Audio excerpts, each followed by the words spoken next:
When I see people struggling with their economy in EU5, I often see their tax rate looks like this, or like this. Both are bad for two different reasons. The first is a case where tax rate is low, and the second is a case where tax rate is high, but estate satisfaction is low. Let's first talk about tax rate. The max tax rate of an estate is one of the most important modifiers in EU5, as it doesn't matter how much money your country's making if very little of that is actually being taxed. So how do you increase tax rate? The obvious answer is Crown Power, but Crown Power isn't actually that good at increasing your maximum tax rate. For example, Crown Power of 75% only increases maximum tax by 15%, which is, all things considered, pretty low. And of course, getting up to 75% Crown Power early on is almost impossible. A much better modifier to mess around with is estate power. By default, every estate pays 35% tax rate, but every point of estate power an estate has above 25% decreases tax rate by 1%. So we can see here with the nobility, they have an estate power of 52, which decreases their maximum tax rate by 27%. Decreasing an estate's power below 25% also increases their tax rate. Unfortunately, nowhere near as much as being above 25 does. As you can see here, with an estate power of only 4%, the burghers only pay an extra 10% tax. So how do you bring down an estate's power? An obvious answer is again Crown Power, but one of the things I like to do is divert power from one estate to another. Let's look at Hungary here at the start of the game. Hungary's nobility are at 52% power due to their privileges together with the amount of nobles. But what if we hand out every single privilege to the clergy? We can see at the end of the month, noble power ticks down to 39%. By empowering the clergy, we have stolen a lot of power from the nobility, which has in turn increased their tax rate up to 18% by reducing their power. You'll also notice though our crown power hasn't actually changed. That's because if we check on the capital here of Hungary, we can see the estate power distribution here in the capital. The estates are all competing for this same amount of power in each location. And as you can see, we've empowered the clergy, allowing them to eclipse the nobility slightly here in the capital, becoming the estate getting the majority of the power here slightly. But do keep in mind, we haven't actually reduced the power of the nobility, we have simply increased the power of the clergy. And as estate power is a percentage of the whole, by increasing clerical power, we have caused the nobility to lose power. And every single point of power they lose, of course, increases their tax rate. The reason why I prefer the clergy is because you should never really tax the clergy, so increasing their power doesn't really have any negative effects for us. In fact, it has positives because it increases pop conversion rate and decreases the cost of investing in stability. One thing you should probably never really do anyway. Another option to increase tax rate is the distribution of power. I see a lot of players favouring Favour the Ruler here, but honestly, the 33% crown power isn't that valuable. As we've established, crown power, even at the highest levels, doesn't increase tax rate by much. I much prefer favouring an estate for an extra 10% tax. As you'll remember, a crown power of 75% only equals a 15% increase to maximum tax rate, whereas favouring an estate is just 10% outright. So tell me, what do you think's more likely? That you reach 75% crown power in a reasonable time frame, or you favour an estate right at the start of the game for an extra 10% tax? Despite the name favour, there's no real downside to favouring any estate. All it results in is them getting a little bit more food consumption, increasing their agenda impact in Parliament, which is good as it means when you give them what they want in Parliament, you gain more support and a little bit of an increase towards their monthly value of choice. For the nobles, it's their autocratic score. For the burghers, it's their plutocratic score. For the commoners, it's free subjects. And for the clergy, it's spiritualism. Very low cost overall for an extra 10% to your tax. When hovering over the amount of money we make from an estate, we can see directly the amount of taxable income they have. In this case, the nobility have a taxable income of 106 ducats. So really, we should be increasing their tax rate as much as possible to scrape as much of that tax rate into the treasury as possible, instead of leaving it in their pockets. If we look back at the nobility, they start with 4 privileges. privileges. Another way of decreasing their power is of course to revoke them. But some privileges are rather nice and you might not want to revoke. We can see this privilege here though, monetary fiefs, has no real benefits for us. It decreases the amount of levies they provide, it decreases the amount of tax they provide, gives a slight increase to centralization, but honestly I prefer decentralization to centralization even if I don't have any vassals. So let's say we revoke this privilege, and then instead we give them another privilege, the manorial courts, which increases their tax rate by 5%. We can see taking away that privilege and handing out this new one has increased the amount of tax the nobles are paying us to 27 ducats, which is 28% tax rate. And we've achieved all this without essentially unpausing the game, as we're still in the first year. Now, if we let a few years tick on, we are now favouring the nobility, increasing their tax rate by 10%. You'll see their power has increased a little back to 43%. This is due to the manorial court, as it provides more estate power than their old monetary fiefs privilege. But as you can see, their tax rate is a lot higher than it was before, currently at 34%, which is almost the default tax rate. At the same time, you'll see the amount of money we make from them has gone down though. This is due to control. As you can see, our taxable income from locations has gone down to 61 ducats, as control directly impacts how much of their income is taxable, and so how many ducats you actually get from your maximum tax. Remember, your maximum tax is a percentage of their taxable income, which is why you need to increase tax rate and increase control because they synergize together, one being a percentage of the other. Before we move on, let's talk a little bit about crown power. As we discussed, the crown doesn't compete for the estate power distribution in a location. Instead, the power of the crown stems from the population modified by control. If you look at a location with control not at 100%, you can see this modifier, local crown power, being decreased. That's because local crown power is always at 100% in a location, unless increased or decreased, as we can see here. Low control decreases the local crown power. If we look at crown power directly within our estate view and hover over the number here, we can see the amount of power we get from every location within our country. As you can see, the majority of our power is stemming directly from the capital and the pops there, being reduced by the city walls built in the city. And then in locations further afield, the power is being reduced by the control or lack thereof. You may wonder at the point of building buildings like the counting house, and the value is of course that they increase local crown power, which will amplify the amount of crown power the estate has by increasing the amount of crown power you get for a location. But you do have to of course take into account control. The counting house only increases local crown power by 33%. So if you built it in a location with low control, let's say a control of 20%, this would only increase the amount of local crown power in the location to 50%, which is only half of what the location can provide overall. This is one of the reasons why you may want to bring as many pops as possible into your capital, because pops in your capital of course provide the maximum amount of crown power. Here's an example I made earlier. We can see that Constantinopolis is providing more than 2,000 power directly to the crown. This is due to its large population of over 1 million, which is then modified by the buildings we have. For example, our counting house, our expanded council hall, our minting office, our tax assessor, and our sergeantary. We can see that all of our estates have a very high tax rate, with the nobility sitting on nearly 100% tax, due to all of our modifiers. Crown power providing 15%, but laws providing 20%, and the nobles' estate power being below 25%, giving nearly 10%. You can see what I mean when I say crown power isn't really that useful for increasing tax rate. Simply favouring the nobility, then curtailing them, contradictory I know, provides us an extra 20% tax. Favouring the elite that can be done in the first stage, and curtailing the nobility, which can be done in the second age, the Renaissance. So we've thought about tax rate. The second thing to think about is estate satisfaction. Whereas tax rate dictates how much they can be taxed, estate satisfaction dictates how much they're willing to be taxed. For this, there is a lot of modifiers. As you can see, instead of listing every single one of them, I will simply recommend that you do everything you can to increase the satisfaction of an estate together with their tax rate, or you simply don't need to make sure they're staying at 50 satisfaction at all times. It is totally viable to push them below 50 50% satisfaction. The game even provides a little hint, this smiley face that is next to the tax rate. When it's orange, it means they're not too angry, but when it goes to red, it means they'll start forming rebellions. You can see this directly by looking at the estate satisfaction of the estate, in this case the nobles, in a location. You can see at which point they will start joining rebels. In this case here, it's 11%. So as long as the estate satisfaction for an estate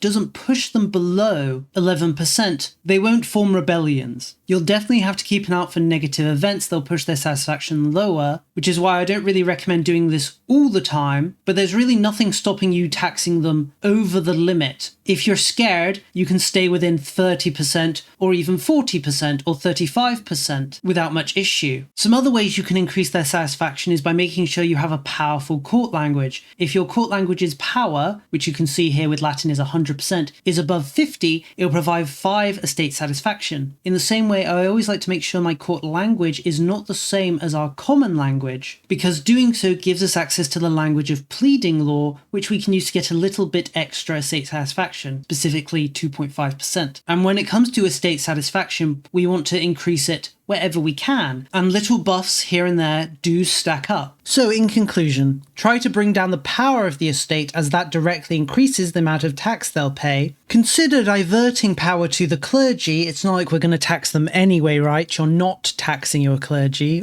obviously, as you shouldn't be. Do try to increase your crown power, but remember, it's not a be-all and end-all. For example, having 40% crown power and 50% noble power would be worse than having 10% crown power and 20% noble power. Do try and increase control, because control will of course increase your crown power, but it also increases the share of an estate's income that is taxable. It's not much use having a high tax rate if the amount you can tax is of course low. And don't be afraid to trade crown power for tax rate, for example by favouring the elite, or by this provincial taxation system government reform. 5% maximum tax for every estate is easily worth more than 10% crown power after all. For now though, I think we'll leave things here. I do hope this video was helpful, that I imparted some knowledge on you that you can use, or gave you some ideas that you can apply to your own campaigns. But for now, I'll thank you for watching, and I'll see you next time.